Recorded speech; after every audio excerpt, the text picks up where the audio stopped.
सुधा समाधान।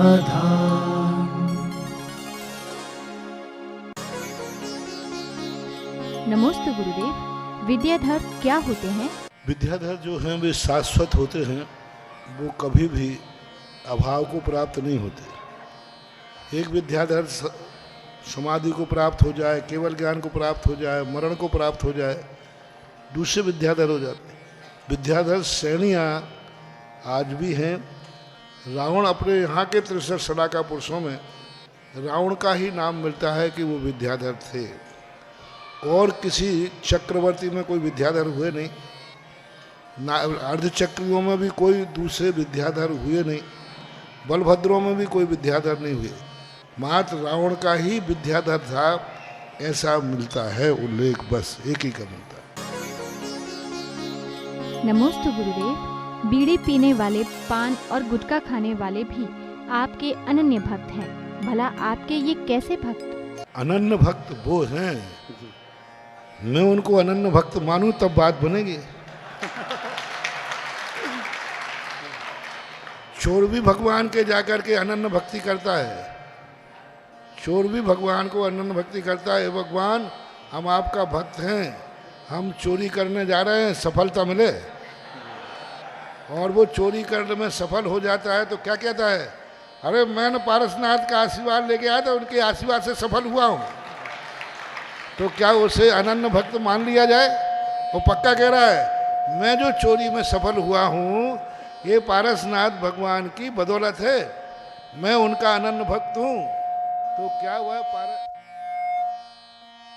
वह पारसनाथ का अनन्य भक्त मान लिया जाए? और वो कह रहा है कि मैं पारसनाथ का अनन्य भक्त हूँ।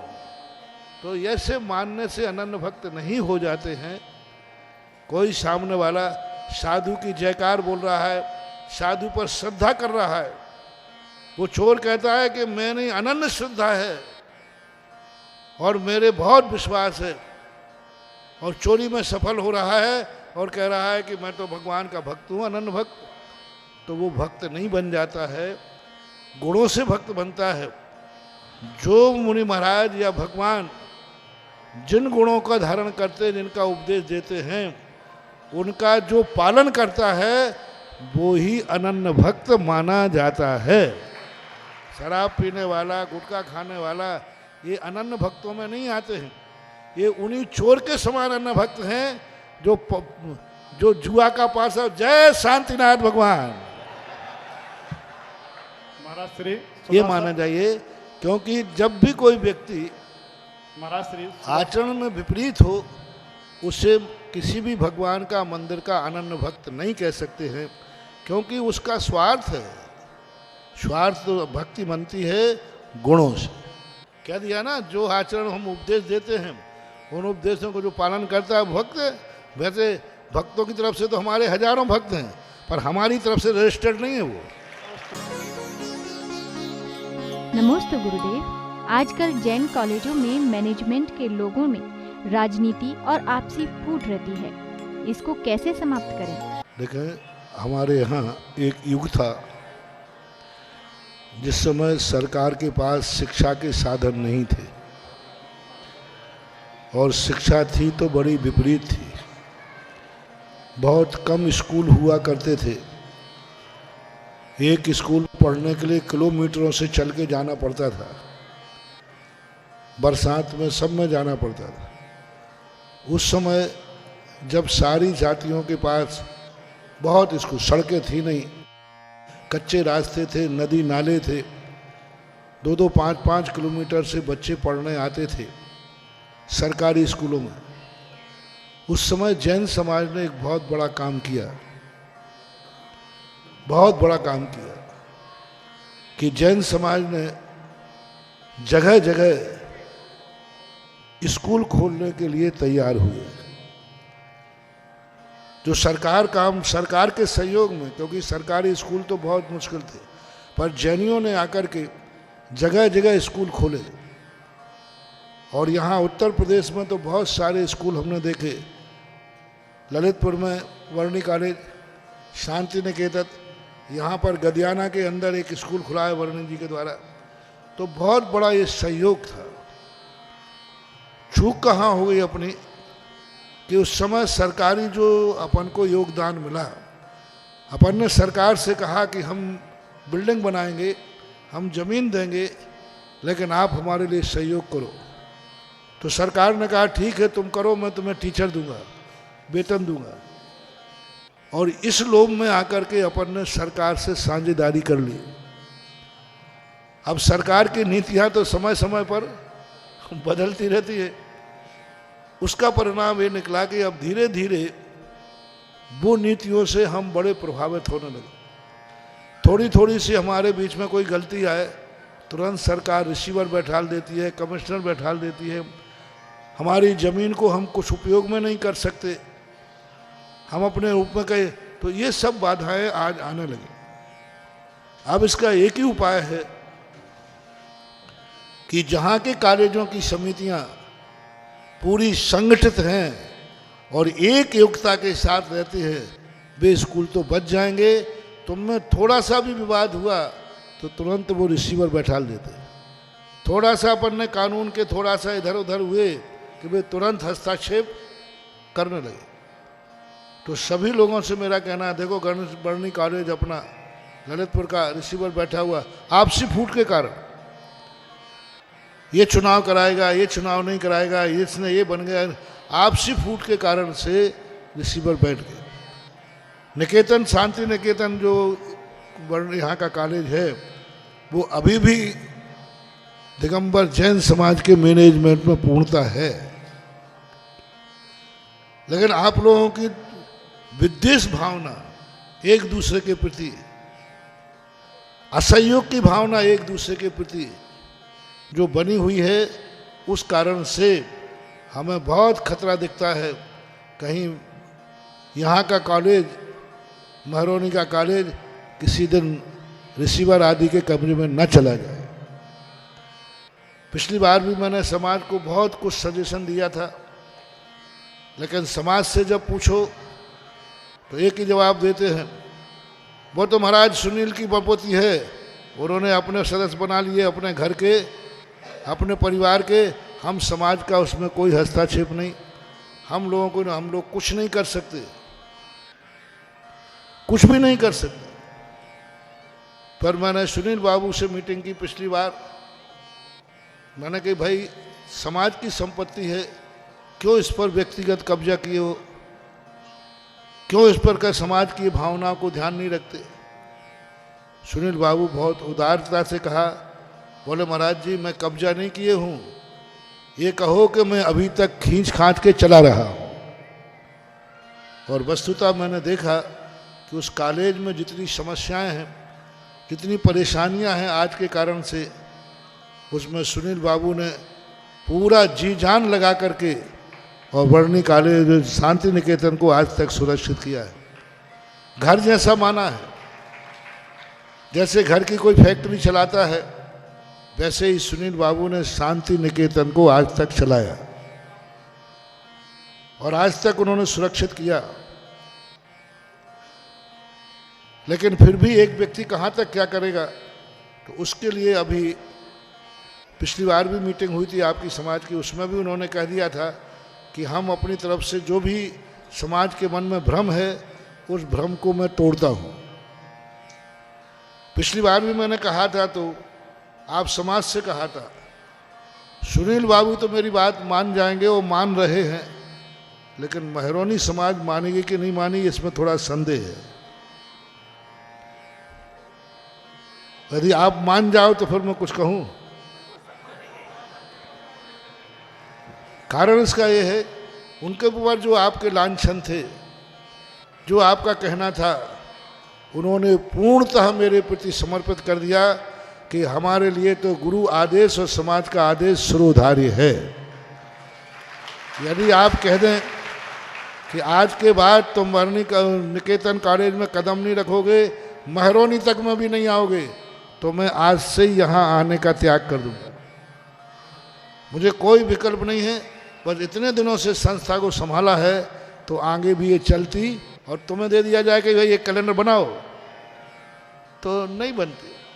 तो गलतियाँ निकालना सरल है। लो आपकी समाज की आज सारी धारणाएं खत्म करते हैं और तुम्हें टाइम देते हैं कि आज बरनी कॉलेज सकल दिगंबर जैन महरोनी के सामने स्थापित रख रहे हैं। वो रख रहे हैं, मेरे से कह दिया। अब आप लोग संभालें, पंचायत संभाले, जो संभालना चाहें संभालें। अब बायोलॉजी ये कहता है कि आप लोग वर्णी कॉलेज में कुछ भी नहीं कर सकते, सकल समाज नहीं, सारे भारतवर्ष की समाज भी उसमें कुछ नहीं कर सकती। आपको सदस्य बनना पड़ेगा विधान के अनुसार। आप कहें कि मेरी पंचायत में दे दो, नहीं दे सकते। आप कहें यशोदा तीर्थ से विलय कर दो, नहीं कर सकते कानून के अनुसार, क्योंकि उसका रजिस्ट्रेशन अलग है। उसका तरीका एक ही है कि पूरी महरोनी समाज घर पीछे एक सदस्य उसका बन जाए तो ये सारी समाज के हाथ में आ जाए। और अभी क्योंकि अब मैं उस निकेतन कॉलेज पर राष्ट्रपति शासन लागू हो गया और वो राष्ट्रपति मैं ही हूँ।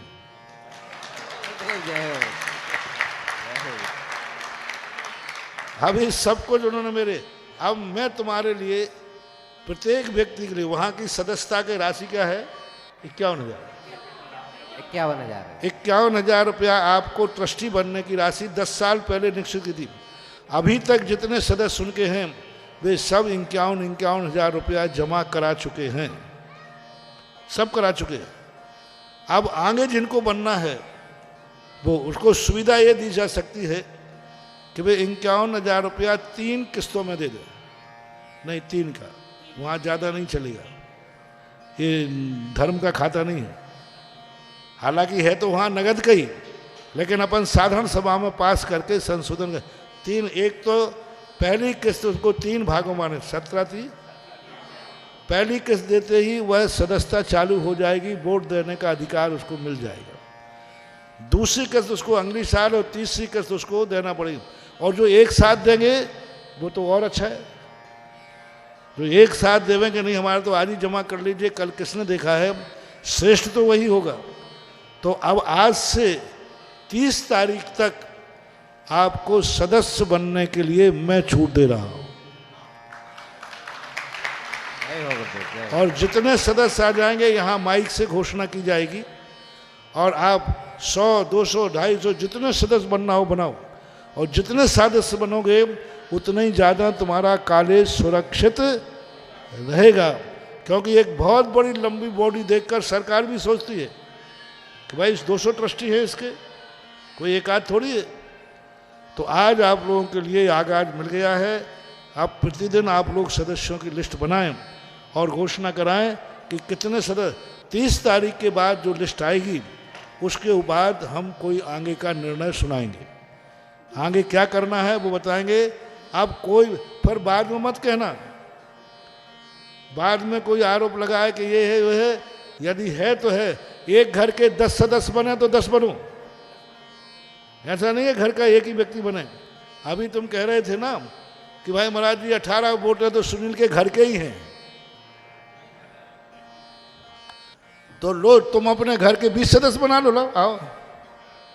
जब वो 18 बना सकते तुम 25 बनाओ ना।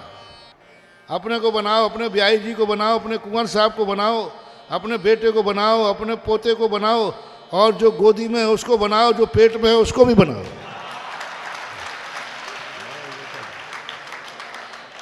जब भंडारा खोल ही रहे हैं तो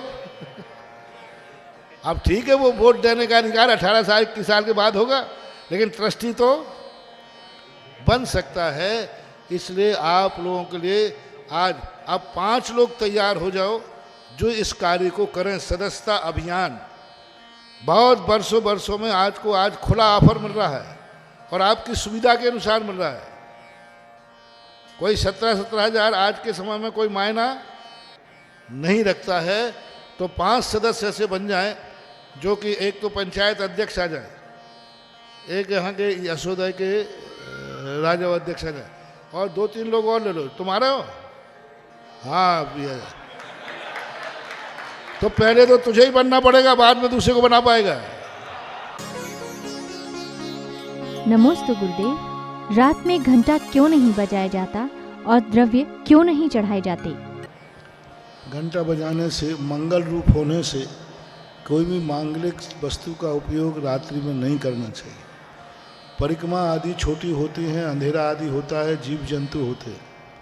अष्टद्रव्य आदि भी जैसे रात्रि में अपन भोजन नहीं करते, ऐसे ही रात्रि में अष्टद्रव्य आदि चढ़ाना भी मंगलकारी शुभ नहीं होता है। नमोस्तु गुरुदेव, जब हमारा दर्शनावर्णी कर्म का उदय हो तो हमें क्या भाव रखना चाहिए? दर्शनावर्णी कर्म के बंध के जो कारण हैं उन पर ध्यान देना चाहिए। तत्प्रदोष, निन्नव, माश्चर्य, आसाधना आदि जो कारण दिए हैं उन पर ध्यान देना चाहिए। व्यवहार भाषा में जब भी हम कहें तो किसी के में दोष नहीं देखना चाहिए। सबसे ज़्यादा दर्शनावर्णी कर्म का बंध होता है व्यक्ति जब दूसरों में दोष देखता है, और जब और ज़्यादा होता है दोष नहीं होते हुए भी दोष दिखते हैं। तो दोष देखने में दर्शनावर्णी कर्म का सबसे ज़्यादा बंध होता है, सबसे ज़्यादा। और जो व्यक्ति दोषों को नहीं देखता है और दोष दिखने पर भी वह अनदेखा कर देता है, तो दर्शनावर्णी का क्षयोपशम होता है। पहली बात तो देखता नहीं, देखने में आ जाए तो आंख बंद कर लेता है, देखने में आ जाए तो देखने का प्रयास नहीं करता है, उनको दर्शनावर्णी कर्म का क्षय। माश्चर्य भाव, दूसरे से ईर्षा आदि भाव करता है तो भी वह अपने आप में दर्शनावर्णी कर्म का बंध करता है। तीसरा कारण है धार्मिक क्रियाओं आदि में प्रमाद करना, धार्मिक आदि क्रियाओं में निद्रा का आना, ये दर्शनावर्णी कर्म के बंध का कारण है। दिन में सोने का भाव करना, दिन में सोना दर्शनावर्णी के बंध का कारण होता है। दिन में सोना, नींद आ जाना अलग चीज़ है और दिन में प्री प्लानिंग करके सोना अलग चीज़ है। मान लीजिए आप थके हैं, दिन में झपकी आ गई, तो ये तुम्हारा प्रमाद तो है, लेकिन एक हम सोएंगे 2 घंटे के लिए, तो दिन में सोने से दर्शनावर्णी कर्म का बंध होता है ऐसा। और सामान्य रूप से जब थकान हो जाए तो वो अपने आप प्रमाद कहलाता है, ऐसा मानना चाहिए। आज सबसे ज़्यादा लोग दर्शनावर्णी कर्म का बंद कर रहे हैं, इसलिए बहुत जल्दी चश्मा भी लग रहा है, क्योंकि आज सब लोग लेट उठते हैं। सूर्योदय के बाद उठना दर्शनावर्णी कर्म के बंध का कारण है। जल्दी सो, जल्दी उठो। इधर तो लेट सोएंगे, रात में जागेंगे साहब, 10 बज गए, 11 बज गए, 1 बजे चलेगा, और उधर लेट उठते हैं, ये भी दर्शनावर्णी कर्म के कारण है। सुधा समाधान